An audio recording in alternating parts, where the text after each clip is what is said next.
Oh, I'd like to thank the Lord for allowing us to go out there and play the best of our ability. Fought hard, played tough. Just had a wonderful conversation with the team as well as the seniors who will never get to play here again. I apologize on behalf of just myself, staff, support staff, that we didn't send them out right, in which we wanted to because they deserve it. Apologizing to the fan base. They've been supporting the heck out of us, and they've been showing up and showing out another sellout crowd that ended in disappointment. We're so close, is what I told the team, but yet so far. We just simply truly don't know how to win yet. And it's not for lack of effort, not for lack of coaching with the staff, or the support staff, the trainers, and strength and conditioning, and everybody around are doing a phenomenal job. We just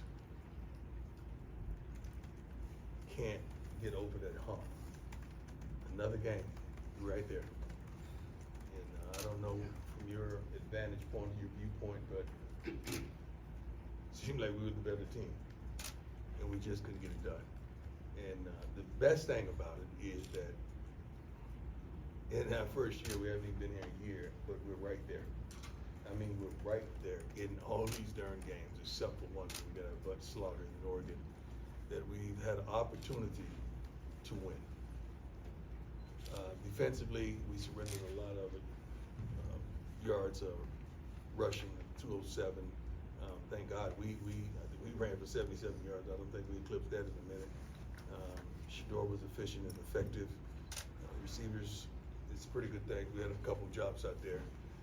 But the defense, we weren't consistent as we've been the last two games.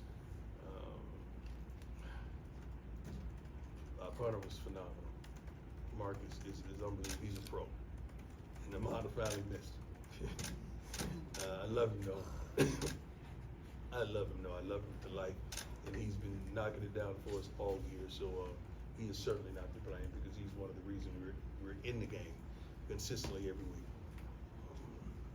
But I really hate it for our fan base because they deserve so much better, and we're going to give them better. We're going to give them better, but we're close. We're really close, and I hope they can see it. I hope you can see it. I hope the country can see that we have no quit in us. They came. Our guys came ready to play. They really did. We came up short. Let's go. Brian, go ahead. Hey, Coach Brian Howell from Boulder Data Camera. That last sequence there, you guys called a timeout before they had the pass play to Montana Morning. It's great they got to the one. Did you guys talk about maybe letting them score so you guys could have time for Yeah, they're not stupid enough to do that. They downed the ball. The quarterback ran up the middle and took a knee. I mean the play before that, the pass play to the one. We're still fighting. Yeah, we're still fighting at that point. Yeah. That point, we're still fighting. We're not thinking about letting them score a touchdown at that point. Because now you're thinking hold them to a field goal because you go down there and get a field goal and you're back in the game, you're tied the game. So you're not thinking that at that point. I just want to ask you about, there was a 3rd and 1 play earlier in the quarter where you guys threw it instead of running it. What was the decision there to not just run it, try to get that first down on the ground? You've been watching us all season, right? Mm-hmm. Thank you. Next question. Coach, when you talk about being close, and today it felt like it was those little things, some costly penalties. Yeah. What goes into teaching the guys to eliminate those little mistakes and big moments? That's discipline. That's discipline on the field, discipline off the field. If you're undisciplined off the field, you're going to be undisciplined on the field.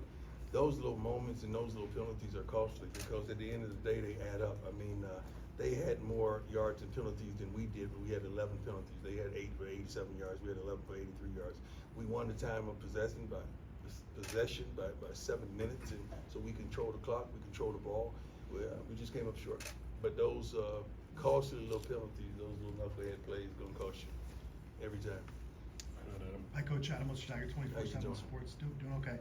Obviously, it was far from perfect. Did you Yes, feel sir. like the pass protection issues were maybe a little bit better today than Well, they I had? think he was only sacked 3 times. I think 3 times last week. Just do the math. I feel like it's improvement. So I praise the line all game long. I was challenging them to go to another level during the game, but I praised them all game long out there on the field for the protection. They gave us a clean pocket at times. At times he had to scramble. You're going to do that because the opposing team is going to blitz sometimes. But overall, I really think they've improved tremendously. Okay. Coach, Pat Rooney, Boulder, the camera. Going back to that 3rd and 1 that Brian asked about, were you guys a little bit out of sync on that play? You know, the play call aside, it seemed like you broke the huddle late and then were sped up trying to get the ball off. What was Not really. I didn't see it that way. I mean, I'm in the headset and I see what they're hear what they're calling. I know what they want to do. I didn't see it that way at all. Whatsoever. Jimmy, go ahead. Coach Jimmy Sirfos, 24/7 Sports. Mhm. There was some off the field antics going into this week on social media and things like that. Is that something y'all? I didn't. What was it? I didn't get it. What was it? Upshaw, Tony Upshaw was making. Oh, comments. that's a young man taking advantage of his moment. It is what it is. Go ahead. Quinn Yates, ESPN. Coach, you talked about the support we've gotten from this team, from the city over the course of the season. When the season first started, how did you define success? Do you think you've reached it so far? In many aspects, certainly. Trying to watch my words. Certainly. I feel as though every time these fans come in the stadium, there's an expectation of us to win. I think that's progress. I wasn't here last year, but I'm pretty sure I've talked to some people that I know pretty well. I think there's tremendous progress. We have consistency in several positions that are phenomenal, and I truly feel that there's progress. We have inconsistency in some positions that we can fix. We know the problem, we identified it, and we're gonna fix it. That's progress because we know what the problem is and we have the aptitude to fix it. So I really feel like we're underachieving for my standards, but when you really look at it, I'm pretty sure you see a better football team on the field each and every Saturday. Saxon fans, you been here for a while? Yeah. What you think? I think it's an interesting question as to what success means for this program. Yeah. Wins are one thing, popularity is another. Is the team better? Team definitely better. Good. Just rest it right there with exclamation mark. Go ahead, Alex. Coach Brian Alex from Rationale, I support you, final word. Yes, sir. Talk about the 12th man, as you mentioned, Yeah. everybody expects to come into the stadium and win. Yeah. That's what we expect all the time. That's a different feeling. But I like that. I like that. They should. They should, and I feel like one thing about it, we're gonna give you a good game. We're gonna stretch your OC, your DC, your special teams coordinator. We're gonna stretch them out and stress them out, trying to stop what we're capable of doing. You can see what we need. It's easy for you to look out there and watch us on television and say, okay, I see what they need. They could go get that. That's why I'm excited about tomorrow, but I got to take care of today. Sean, go ahead. Coach Sean Keeler of the Denver Post, you mentioned how painful being right there is, and Yes. so everybody can see it. Yes, sir. What factor do you think game management plays in that? And what do you say to people who say, maybe that needs tightening, or that needs this? Everything needs tightening. I mean, I'm not perfect. We're not perfect by any means. You can always second guess everything, but if you're on a headset and you're hearing things and you're seeing what's happening and you know your shortcomings and you know the positive that you have, you may have a whole different perspective if you can hear and see what's transpiring. 11 penalties played a tremendous role, and they're not coached to do that. So please take that in consideration. They're not coached to hit a quarterback late. They're not coached to jump offside. They're not coached to hold. Nobody does that. That just happens. That's part of the game. We just got to be a little more disciplined in those moments. Go, Jack. Hey, Coach, Jack Carlo. How you doing, sir? Good. Remind me, Lane got the start off. Yeah. Travis Hunter at cornerback. Just Yeah. What's he done the past couple of weeks during that? He's been a lot more focused, a lot more understanding of the expectation and what we want from him. That we've challenged him tremendously all year long, and he stood up to the task over the last probably week and a half. I'm really, really proud of Hermione. I really am. He's come a long way just to get on the field and stay on the field consistently. And hadn't watched the film as of yet, but what I saw with the naked eye, he played a viable game. With his play, we could have won. Couple more, go ahead, Ariel. Ariel Snow, 9 News. I know that it's one game at a time, but now you're down to 2 games left in order to get that 6-game Right. threshold for a bowl. What message do you really have for the team to just try to get these next 2 games and to leave there with Ariel, this? it's not about in the next 2 games. It's about 1 game at a time. It's about doing the little things to win 1 game at a time. It's about winning the personal battles 1 play at a time. It's about dominating the guy in front of you and whooping the guy in front of you and being successful versus the guy in front of you. Now, when you get 11 persons on the same page to do that, then that play is successful. So we got to win the down. We got to win the series. We got to win the quarter. We got to win the half. Then we win the game. After we win the game, we do it all over again.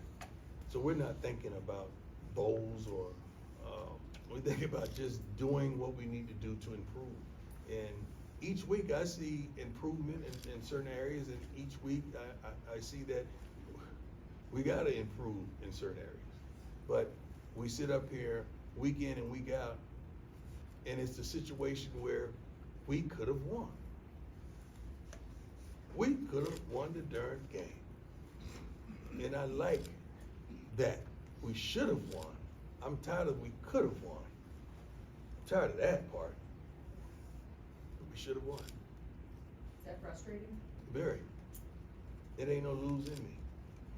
It don't sit well with me. It don't rock well with me. It don't lay down with me. I have no lose in me. And we have some phenomenal men in that locker room that feel the same way. We just got to be a lot more disciplined and understand what's at hand and stand up to the task on every darn play. And we're going to get there. I promise you, we're going to get there. I don't know when we're going to get there, but baby, we're going to get there. Hi, Coach. Troy Finnegan, CU Sports Report. There How you doing, sir? 4th and 1s in the second half, 1 in the third quarter and 1 after the third one that Brian asked about. You opted to punt on both of those. From your perspective, with the way the game was going, what was the rationale behind it? What if you don't get those? What happens? The other team gets momentum, they go down to score. Now you saying, oh my God, he should have. You guys, you gonna second guess every darn thing. I got it. I'm at practice every day. I know these young men. I'm on the headsets. I hear the calls. I know what's transpiring right there. I know the feeling and the mood of the team. Just so happens, I think we punted the ball to what? 2. And then we held them and they had to punt. What happened after that? Touchdown. We scored? Oh, you didn't say nothing about that. I think that was a pretty good decision, wasn't it? In my favor, right? Can we start off with that? About that great decision you made, Coach? I don't need you to slap me on my back because I'm good, because my arms can reach back there. But I really just want you to understand these decisions are based on knowledge. We're not guessing. They're based on what we do in practice and the situations we have in practice. I have situations in practice that I will say 4th and 1 on this yard line. Now, if we don't get it consecutively, what do you think I'm going to do in the game? That's what I did. Hey, Coach, Tyler King with the Denver Gazette. You guys had 24 points and 250 yards in the first half on offense. I know you said it's been a collaborative effort all season for the offensive coaching staff, but an extra week for Coach Shermer in this new role, did that help at all? Yeah, tremendously. I think you saw it. I mean, we're not doing the, tempo. We're not as tempo as we once were, because instead of going fast, I want them to get it right. And they did a phenomenal job. They did a good enough job for us to win. We just got to support them defensively. That's it. I think he called a phenomenal game. He really did. They called a phenomenal game because it's a collaborative effort when you hear it on the set. They're really working together as one and they're unified. So it was a great effort. We're not at, whether if you know it or not, we're not at odds around here. I don't play that. I got to do what's best for this fan base, for the school, for our AD, for our team. The decisions I make, I feel like it's best for us going forward, and that's why I make them. It's okay for you to second guess. I don't mind that at all, because I've been second guessed my whole life. I don't give a darn, really. I'm not gonna lose a wink of sleep because you second guessing what I did and what I do. But I make decisions not based off emotions.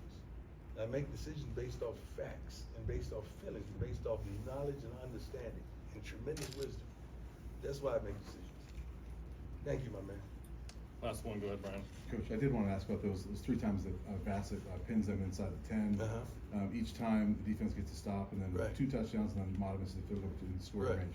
We've been waiting all season to see complimentary football. So how pleased are you when you talk about the progress? Are you Yeah. pleased to see that finally come about? And Yeah, I mean, we still hadn't shown up together in one game yet. What I mean by that is the offense play their butts off, the defense play their butts off, and special teams play their butts off.